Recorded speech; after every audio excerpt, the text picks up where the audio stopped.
Welcome to another video from Gweilo 60. The other day I was watching one of my videos about retiring to China. Should you retire to China? And I noticed that it was pretty negative video. So I figured that I'd do another one, well, probably more than one, about retiring in China, because that's exactly what I've done, is retired to China. You know, there's a number of things that you have to think about when you retire to China, and the first one is, where should you retire in China? Well, you know, and this is probably one of the most important aspects of retiring here. You want to make sure that you're in a city that has a good sized population, not a city that has no McDonald's, no KFC, no Pizza Hut, no coffee places, no foreigners, and you're sort of stuck out there all on your own, you know. So, but then again, you don't want to be stuck in one of these bigger cities like Beijing or Shanghai. Things are expensive. Not only that, but you've got a real pollution problem. And when you're an older person, the pollution makes a big difference. You know, your breathing isn't as good as it used to be. And being an active senior or an active retired person, I'm not quite a senior yet. I'm getting there. I'm pretty close. Well, in the States, I would be considered a senior, 55, but in Canada, no, it's 65 or 60 or 65 in Canada, I think. Here, I'm not sure what it is in China, to tell you the truth. I think it's whenever you decide that you don't want to work anymore. You know, so the bigger cities are out, and the smaller cities like Binyang or Bobai or Yulin, where they have no foreigners, they have no Western stores, they have no Walmarts, they have, like, there, you can't go get a chicken burger from KFC when you've got a hankering for Western food.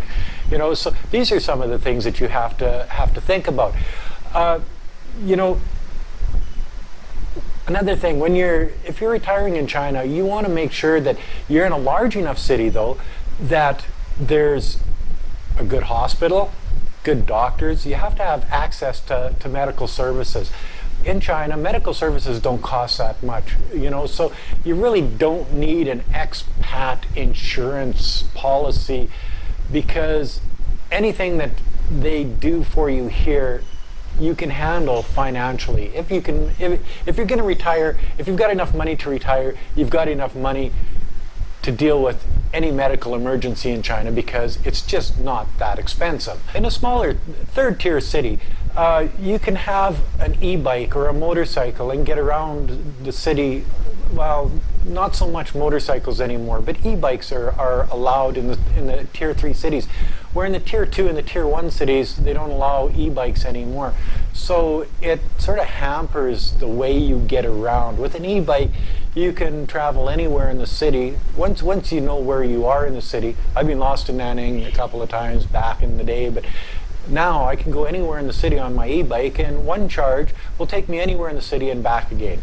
So that's one of the good things about a tier 3 city, and it's large enough that it's got your McDonald's and your KFCs and your Pizza Huts and your Walmarts, and you know, you got coffee joints and stuff like that. So, you know, a tier 3 city like Nanning is what I think is the proper place for a person to retire. Plus, you've got a fairly good expat, you know, about 200 expats living in Nanning City. So if you get that craving to go talk English to some other people, there are English people to talk to in Nanning. Where you get into some of the smaller communities where there's nobody speaks any English, they don't teach it in the schools, there's not a white face to be had for miles around, you know, you're sort of secluded, which isn't good. Another thing you have to consider when you're retiring and where to retire in China is the weather. If you're a cold person, somebody that likes the heat, I get cold easy. I love Nanning because it's warm all year round. In the wintertime, it gets a little chilly. In the wintertime, you know, between 5 to 12 degrees Celsius, so it's not freezing or anything like that. But you can stay warm in Nanning City year round. You get into places up north, it's as cold as northern Saskatchewan, up in Harbin, you know, north of Beijing. They've got some pretty rank weather up in northern China. So I don't know. I wouldn't recommend northern China because it's more of a backwards area of China compared to southern China, where southern China, you know, Guangdong province was opened up in 1978 to free trade, and Guangxi province, Nanning area, is a special autonomous region of China where free trade is promoted by the government. So it's a different type of mentality in southern China than it is in northern China. That said, though, there's some pretty nice places in northern Yunnan province and Sichuan province and places like that are beautiful places.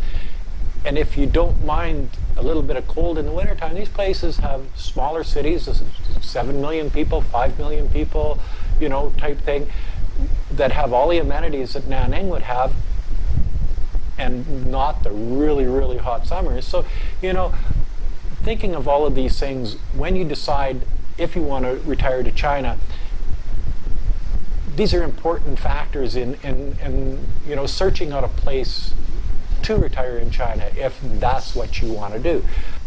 And that's another video from Gweilo 60. If you like the video, as always, subscribe, like, comment, hit that share button. Thanks for watching. Until next time, bye now.